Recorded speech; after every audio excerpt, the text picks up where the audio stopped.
تو ہم یہ سمجھتے ہیں کہ دنیا کے معاملے میں ہم اسباب کو اختیار کیے بغیر نتیجہ حاصل نہیں کر سکتے، لیکن آخرت میں جو اللہ نے آخرت میں نجات کی جو اسباب رکھے ہیں وہ بغیر اختیار کیے ہم جنت میں چلے جائیں گے.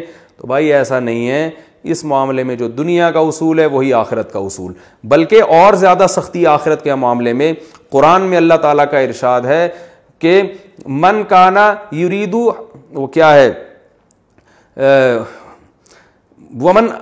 من کانا یریدو، سورہ بنی اسرائیل کی آیتیں اس وقت میرے ذہن میں نہیں آ رہی، وہ لفظ وہ الفاظ پورے نہیں آ رہے.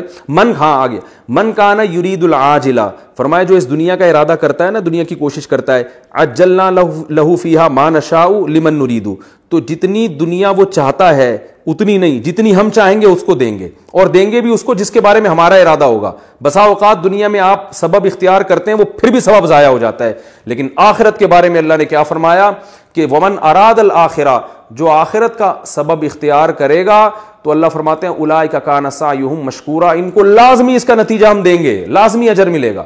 تو میرے بھائی آخرت دنیا کے معاملے میں تو بڑے ڈیڑھ ہوشیار بنے ہوئے ہیں. یہاں تو کوئی یہ نہیں کہتا کہ روٹی نہیں کھاؤں گا تو کوئی بات نہیں، وہ خود بخود میرا پیٹ بھر جائے گا، اور میں آگ میں چھلانگ لگاؤں گا تو اللہ بچا لے گا، جیسے ابراہیم علیہ السلام کو بچایا تھا تو مجھے بھی بچا لے گا. یہاں کہتے ہیں نہیں بھائی وہ صرف ابراہیم علیہ السلام کو ہی بچایا، مجھے نہیں بچائے گا، اس آگ کو مجھ سے دور رکھو. لیکن آخرت کے معاملے میں جہاں بات آتی ہے تو وہاں ہم کہتے ہیں یار میں نہ بہنوں کی وراثت ادا کروں گا، نہ میں داڑھی رکھوں گا، نہ میں فرض نماز کی پابندی کروں گا، نہ میں والدین کے ساتھ حسن سلوک کروں گا، نہ میں بیوی بچوں کے حقوق ادا کروں گا، میں کتا خرید کے اس کو پانی پلاؤں گا روزانہ. تو فلاں صحابی کے بارے میں، فلاں شخص کے بارے میں حدیث میں آتا ہے اس نے کتے کو پانی پلایا تھا، جنت میں گیا تھا، تو میں 6 کتوں کو پانی پلاؤں گا، میں تو 6 دفعہ جنت میں جاؤں گا. تو بھائی جیسے آپ دنیا کے معاملے میں ایک ابراہیم علیہ السلام کے واقعے سے استدلال کر کے آگ کے قریب کبھی بھی نہیں جاتے، تو ایسے یاد رکھو حدیث میں جو اس طرح کے کچھ واقعات آتے ہیں، فلاں کے ساتھ اللہ کی رحمت کا یہ معاملہ ہوا، تو ان واقعات سے استدلال کر کے آپ اپنے اوپر اس کو بھی فٹ نہیں کر سکتے، کیونکہ دنیا میں جو اصول اور ضابطے اللہ نے کامیابی کے رکھے ہیں، دنیا میں کامیابی کے لیے انہی اصول کو فالو کرنا پڑے گا. بالکل یاد رکھیں اسی طرح آخرت میں کامیابی کے لیے بھی، آخرت میں کامیابی کے جو اصول اللہ نے لکھے ہیں بتائے ہیں ان کو فالو کرنا پڑے گا. یہ وظیفوں سے مسئلہ حل نہیں ہوگا. ابھی لوگ یہ بھی بہت پوچھتے ہیں کہ کرونا وائرس میں ہم کون سا وظیفہ پڑھیں. بھائی گناہ چھوڑو، آپ دنیا کے اسباب بھی اختیار کریں کہ کراؤڈ میں نہیں جانا، اور جو بھی اسباب جو ڈاکٹر بیان کر رہے ہیں وہ دنیا کے اسباب ہیں، اور جو علماء بیان کر رہے ہیں وہ سب دنیا کے اسباب ہیں. لیکن علماء دنیا کے ساتھ ساتھ آخرت کے اسباب بھی بیان کرتے ہیں. آخرت کے اسباب یعنی کرونا وائرس کے جو دینی اسباب ہیں وہ کیا ہیں؟ رسول اللہ صلی اللہ علیہ وسلم نے فرمایا جب کسی قوم میں بے حیائی آتی ہے تو ایسی ایسی وبائیں آئیں گی کہ تمہارے باپ دادا نے کبھی سنی بھی نہیں ہوگی. تو کرونا کی وبا سے اگر اجتماعی سطح پہ بچنا چاہتے ہیں تو اجتماعی سطح پہ بے حیائی سے بھی توبہ کرنی پڑے گی. وہ کرنے کے لیے تیار نہیں ہے.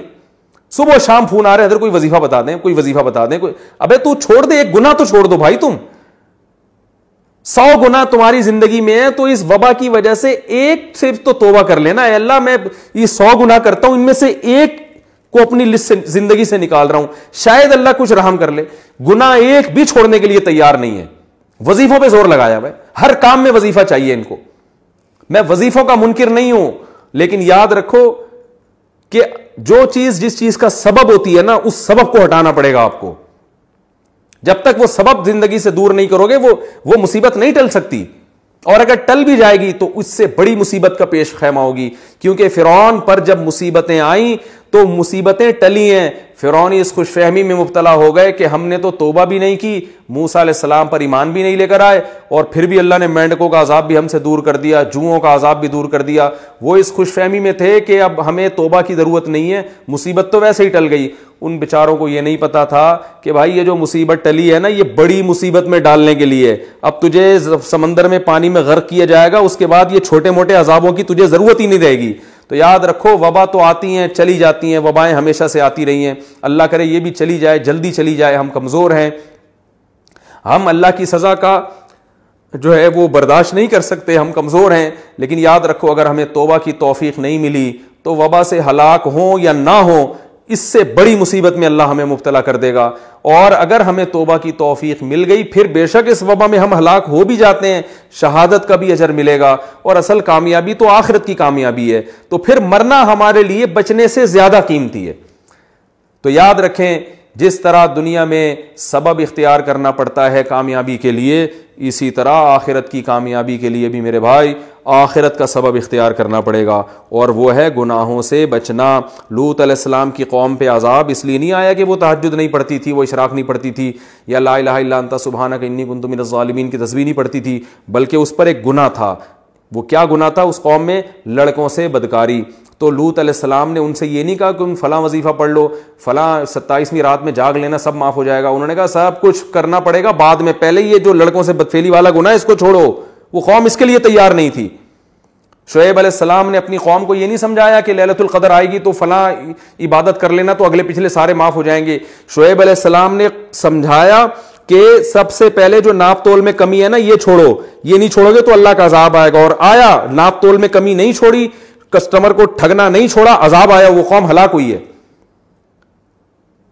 کسی قوم میں شرک تھا, کسی قوم میں ناپ تول میں کمی تھی, کسی قوم میں لڑکوں سے بدفعلی تھی. آج جتنی پچھلی قوموں میں گناہ تھے آج ہم میں سارے گناہ موجود ہیں. لڑکوں سے بدفعلی بھی ہے, زنا بھی ہے, ماں باپ کو بنی اسرائیل میں جرم کیا تھا؟ ماں باپ کے ساتھ بدسلوکی, اس کو قرآن نے بیان کیا ہے.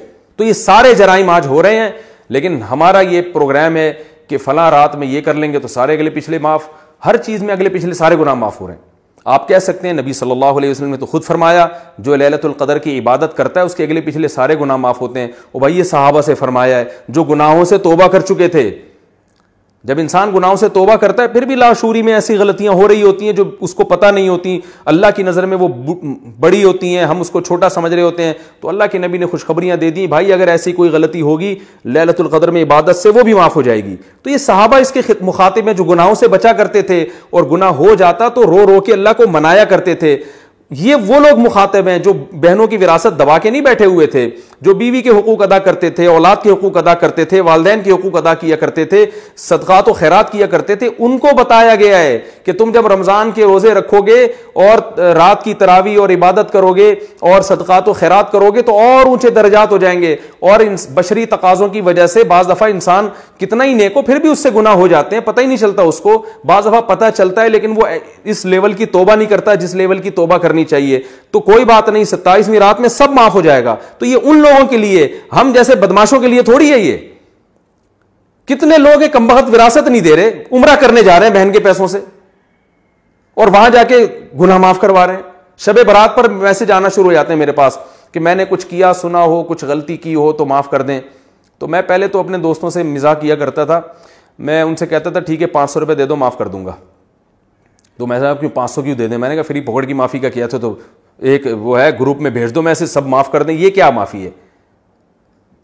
تو میں ویسے ہی ان سے مزاح کرتا تھا. تو آج ایسے ہی معافی مانگی جا رہی ہے. بہن کی وراثت دے نہیں رہے, بہن سے بول رہے ہوتے ہیں حج پہ جانے سے پہلے کوئی کچھ میں نے کیا کہا سنا ہو تو بہن معاف کر دینا. وہ بہن بھی بیچاری کیا کرے گی, معافی کرے گی وہ. ارے بھائی تو اس کے پیسے دے پھر معافی مانگ کے, اب تک جو میں نے اتنی تاخیر کی یہ پیسے پکڑو, یہ وراثت پکڑو, یہ طارق روڈ کی 4 دکانیں پکڑو. اور سسٹر میں نے جو 10 سال سے آپ کو وراثت نہیں دی, دبا کے بیٹھا ہوا ہوں, میں معافی چاہتا ہوں اور آئندہ ایسی غلطی نہیں کروں گا. یہ اپنی پراپرٹی پکڑے, پھر ہے یہ معافی, پھر مزہ آئے گا.